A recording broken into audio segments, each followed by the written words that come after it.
Welcome back नाजरीन। Break पे जाने से पहले हमने आपसे बात की थी कि डोमेस्टिक मार्केट के अंदर या लोकल पाकिस्तान के पॉलिटिकल सिनेरियो क्या है, इकोनॉमिकल सिनेरियोस क्या हैं, उसके अंदर हमने एक तजज़िया दिया था और अपनी एक राय से आगाह किया था जो कि आवाम से हम कलेक्ट करते हैं राय, और उसकी बेसिस के ऊपर हमने बात की कि पाकिस्तान की इस वक्त जो अच्छे इंडिकेटर्स हैं अल्लाह ताला उसके अंदर हमारे हुक्मरानों को और हम सबको तौफीक अता फरमाए कि हम पाकिस्तान की खैर ख्वाही के लिए इसी तरीके से अपनी खदमात अंजाम दें और इसकी डेवलपमेंट के लिए हमें अल्लाह ताला इतनी ताकत दे कि हम पाकिस्तान को जो है वो डेवलप्ड स्टेट के तौर पर लेके आगे बढ़ें। तो पाकिस्तान एक ऐसी रियासत है जिसका ताल्लुक डायरेक्टली इस्लामिक रियासत से है और इस एक बड़ी अहमियत रखता है पाकिस्तान मशरिक वस्ती में भी और पूरी दुनिया के अंदर भी अपनी एक वैल्यू के हिसाब से। तो पाकिस्तान जिस वक्त काम कर रहा है, उम्मीद करते हैं कि पाकिस्तान इसी तरीके से आगे बढ़ता रहेगा और साथ ही साथ खत्ते की जो हालात है वो भी पाकिस्तान को बड़े उस पर नज़र रखनी होगी, क्योंकि एक जानिब फ़लस्तीन और इसराइल के दरमियान जो बढ़ती हुई कशीदा सूरत हाल थी, 11 रोज़ा की जो जंग थी 11 रोज़ की,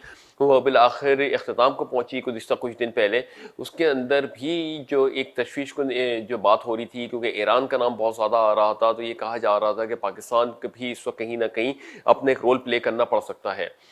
अब ये जो सूरत हाल डेवलप हो रही है कि पाकिस्तान हो गया, भारत हो गया, चाइना हो गया, अमेरिका हो गया, जो बड़ी इस वक्त स्टेट्स हैं उसके अंदर भी इस वक्त काफ़ी हद तक के जो डेवलपमेंट होती हुई दिखाई दे रही है कि चाइना और इंडिया में भी काफ़ी जो तलखी थी वो काफ़ी कम हुई, मगर इस वक्त अब सिचुएशन कोल्ड वॉर की तरफ बढ़ती चली जा रही है। तो उम्मीद करते हैं कि जो अभी पैंडेमिक से निकलने के बाद जो बहुत ही ज़्यादा हॉट वॉर की जो सिचुएशन थी, यानी जंगी सूरत हाल थी, फ़लस्तीन के अंदर हमने देखा, फिर इसराइल के अंदर, फ़लस्तीन और इसराइल के अंदर देखा, फिर आर्मीनिया अज़रबैजान के अंदर हमने चीज़ें होती हुई देखी, तो वो एक अभी भी ये चीज़ें जो है थोड़ी सी मेल्ट डाउन हुई हैं, रुकी हैं। तो इसकी वजह से काफ़ी हद तक की चीज़ों के अंदर बेहतरी के असरात एक्सपेक्ट किए जा रहे हैं आने वाले दिनों के अंदर। वहीं पर दूसरी जानिब ईरान भी जो है बड़ा ख्वाह है कि किसी तरीके से उसके सैंक्शन ख़त्म हो जाए और न्यूक्लियर डील के ऊपर जिसकी बात चल रही थी वो वापस रिवाइव होकर और उसको जो है बेनिफिट दोबारा दिया जाए। तो बहरहाल आज वेडनेसडे को जो है मीटिंग है अभी यूरोपियन कंट्रीज़ के साथ ईरान की, उसके बारे में देखा जाएगा कि क्या फैसला आता है। मगर ओपेक प्लस मेम्बरान ने भी इस बात का अंदिया दिया है कि ऑयल मार्केट्स के अंदर डिमांड जो है बहुत तेज़ी से अच्छे सिम्त की तरफ बढ़ रही है, मगर जो आउटपुट जो कट किया हुआ है उसको दोबारा मार्केट में लाने के लिए ग्रेजुअली मूव करेगा ओपेक प्लस, और इसके तहत ईरान की जो डिसीजन है उसको भी बरोए कार लाते हुए ओपेक प्लस मेम्बरान जो है वो अपना फैसला करेंगे कि जो 9.7 मिलियन बैरल पर डे की प्रोडक्शन कट के ऊपर गई हुई है ओपेक प्लस, तो उसमें किस तरीके से ये प्रोडक्शन कट को आउटपुट में इंक्रीज किया जाए। तो इन तमाम तर चीज़ों के ऊपर बहुत थिंक टैंक इसके ऊपर बातें कर रहे हैं, जिसकी वजह से ऑयल मार्केट्स के अंदर एक सर्टेन सी सूरत हाल आई है, जिसके बाद ऑयल ने जो है वो एक नफसियाती हद को अबूर करते हुए ब्रेंट ने 70 डॉलर की जो नफसियाती हद थी उसको अबूर करते हुए 71 के ऊपर आके इस वक्त ट्रेड हो रहा है। अगर हम बात करें तो WTI क्रूड तकरीबन 69 सेंट्स प्लस होने के बाद 68.41 यूएस डॉलर पर बैरल पर ट्रेड हो रहा है। ब्रेंट तकरीबन 83 सेंट्स प्लस होने के बाद 71.08 यूएस डॉलर पर बैरल पर ट्रेड हो रहा है। गोल्ड तकरीबन $7 नीचे आने के बाद 1898 यूएस डॉलर पर आउंस पर ट्रेड हो रहा है, और सिल्वर तकरीबन 0.26 यूएस डॉलर नीचे आने के बाद 27.84 यूएस डॉलर पर आउंस पर ट्रेड हो रहा है।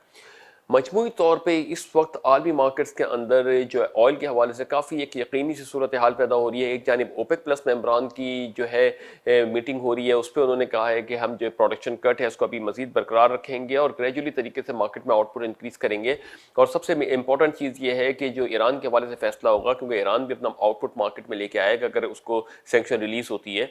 तो उसके तहत जो है ओपेक प्लस मेम्बरान फैसला करेंगे। तो इसके तहत यहाँ पे एक और डिमांड भी स्टेबल होती भी दिखाई दे रही है आलमी मार्केट्स में। तो ये कुछ ऐसे सिनेरियो हैं जिसकी वजह से ऑयल मार्केट के अंदर एक यकीनी सूरत हाल है, और इसके तहत ऑयल के अंदर एक वास्ट जंप आने का जो है वो अंदेशा जाहिर किया जा रहा है। कहीं कहीं ये भी कहा जा रहा है कि ऑयल $80 को भी टच कर लेगा। मगर हम बताते चले कि जब पेंडेमिक सूरत हाल नहीं आई थी तो जनवरी 2020 के अंदर भी इसी तरीके का सिनेरियो था, और अचानक जो है वो एक पेंडेमिक की न्यूज़ ने पूरी दुनिया को ऑयल को बल्कि ऑयल मार्केट्स को बहुत बुरी तरीके से मुतासर किया, और 2 महीने के अंदर अंदर ऑयल $70 से नीचे गिर के तकरीबन माइनस पे चला गया था। तो अभी कुछ भी एनालिसिस जो है वो एक, जब आप ट्रेडिंग डेस्क के ऊपर होते हैं, जब ट्रेड कर रहे होते हैं, तो वहाँ पे तो जो सिग्नल्स होते हैं उसकी बेसिस पे बात करते हैं, मगर एक ये जनरल फिनोमिना है, इसकी बेसिस पे हम ट्रेडिंग के हवाले से बात नहीं कर रहे कि $80 अगर यहाँ पे कहा जा रहा है तो आप ट्रेडिंग के ऊपर इस पर चले जाए, मगर यहाँ पे एक अंदेशा जाहिर किया जा रहा है, एक एनालिसिस किया जा रहा है जिसका ट्रेडिंग पर्पज से कोई ताल्लुक नहीं है, बल्कि प्रॉफिटेबिलिटी से बात की जा रही है कि ऑयल मार्केट्स को जो है वो एक बूम मिल सकता है इस पीरियड के अंदर। تو یہ ایک سینیریو ہے جس کی وجہ سے عالمی مارکیٹس کے اندر کچھ یقینی سی صورتحال ہوتی دکھائی دے رہی ہے۔ پاکستان کے اندر جو سینیریو ڈیولپ ہو رہا ہے وہ بھی بہت اچھا ہے، مگر پاکستان کو اس وقت خطے کی صورتحال کے ساتھ ساتھ یعنی اپنی فورن پالیسی کو لے کے بھی پاکستان کو اس وقت بڑا محتاط رہنا پڑے گا کہ ایک جانب جو ہے وہ ہمارے افغانستان ہے جہاں سے امریکی فوجیوں کا انخلا متوقع ہے، وہیں پر دوسری جانب چائنا ہمارے ساتھ ہے جو کہ ہمارا سی پیک کا ممبر ہے۔ پھر یہاں پہ دوسری طرف جو ہے اگر ہم بات کریں کہ بھارت ہے جس کے ساتھ ہماری کچھ کشمیر ایشوز کے اوپر جو ہے تنازع ہے، جس کے اوپر کافی حد تک کہ وزیر اعظم عمران خان صاحب نے کہا ہے کہ جب تک کہ کشمیر ایشو ریزالو نہیں ہوگا بھارت سے ہم بات نہیں کر سکتے۔ یہ تمام تر سچویشن ہے، مگر ہم یہ بھی یاد دلاتے چلیں گزشتہ کچھ ماہ پہلے ہم نے دیکھا تھا کہ بھارت اور پاکستان کے ایل او سی کے اوپر سیز فائر کے اوپر بھی معاہدہ ہوا تھا، اور اس کے بعد دونوں وفد جو ہے وہ پاکستان کا وفد 23 مارچ کو جو ہے وہ دہلی بھی گیا تھا پانی کے کمیشن کے اوپر بات کرنے کے لیے۔ تو کہیں نہ کہیں یہ سافٹ کارنر بھی ہے دونوں ممالکوں کے درمیان۔ اگر یہ ساری صورتحال ہے اور پینڈیمک کے بعد اگر یہ دونوں ممالک کافی حد تک کہ اپنے آپ کو ریوائول پہ لے کے جاتے ہیں، اپنے ریلیشن کو ریوائول پہ لے کے جاتے ہیں۔ پاکستان کے تو عمران خان جب سے آئے ہیں، جب سے ان کی کوشش رہی ہے کہ سکھ برادری کو بھی انہوں نے انوائٹ کیا تھا پاکستان میں، تو پاکستان تو بھرپور کوشش کر رہا ہے کہ خطے میں امن و امان کی صورتحال کو دیکھتے ہوئے اپنے جو ہے پڑوسی ممالکوں کے ساتھ بھی رابطے اچھے رکھے جائیں، مگر وہیں پہ جو ہے بھارت کی جانب سے کچھ اپنا ان کا اسٹانس تھا، ریٹیلیشن تھی، جس کی وجہ سے جو ہے باتیں مزید آگے یہ ریزولوشن کے تحت نہ بڑھ سکیں۔ مگر ابھی امید کرتے ہیں کہ آنے والے دنوں کے اندر جس طریقے سے خطے کے اندر تبدیلی آ رہی ہے، ایک جانب فلسطین اور اسرائیل ایک ڈیسک کے اوپر بیٹھ کے بات کرنے کے لیے تیار ہو گئے ہیں، وہیں پر جو آرمینیا آذربائیجان کی بھی جنگ ہم نے دیکھی، پھر ترکی، پھر سعودی عرب کے اندر بھی کافی حد تک برف پگھلتی ہوئی دکھائی دے رہی ہے، ایران اور سعودی عرب کے لیے بھی ایک کافی حد تک کے چیزیں جو ہے میلٹ ڈاؤن ہو رہی ہیں، یعنی یہ ان کی جو ہے اگر وار کی اسٹیٹ آف وار کی سچویشن دیکھیں تو ان کی کافی سالوں سے چلتی چلی آ رہی ہے، مگر اب یہ ایسا لگ رہا ہے کہ چیزوں کے اندر کافی حد تک کے چیزوں کو نیگوشیٹ کیا جا رہا ہے۔ قطر بڑا امپورٹنٹ رول پلے کر رہا ہے تو ترکی، سعودی عرب اور ترکی اور ایران کے معاملات کے بیچ میں، وہیں پہ فلسطین کے اندر بھی قطر ہے، ترکی ہے اور ایجپٹ نے بھی کافی اپنا ایک رول پلے کیا ہے۔ تو اب ایک جو صورتحال ڈیولپ ہو رہی ہے وہ قدرے مختلف ہے پہلے سینیریو کے بیسس پہ۔ تو وہیں پہ بھی ہم دیکھیں کہ متحدہ عرب امارات نے بھارت اور پاکستان کے درمیان ریلیشن کو بہتر کرنے کے لیے بھی اپنے ایک رول پلے کیا تھا، اور سعودی عرب بھی اس کے اندر کافی انٹروینشن کر رہا تھا۔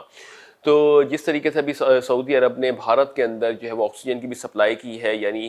جو ان کو آکسیجن کی درکار تھی تو بھارت نے جو ہے جو سعودی عرب نے فرینڈلی ریلیشن کی بیسس پہ بھارت کو بھی آکسیجن سپلائی کی ہے۔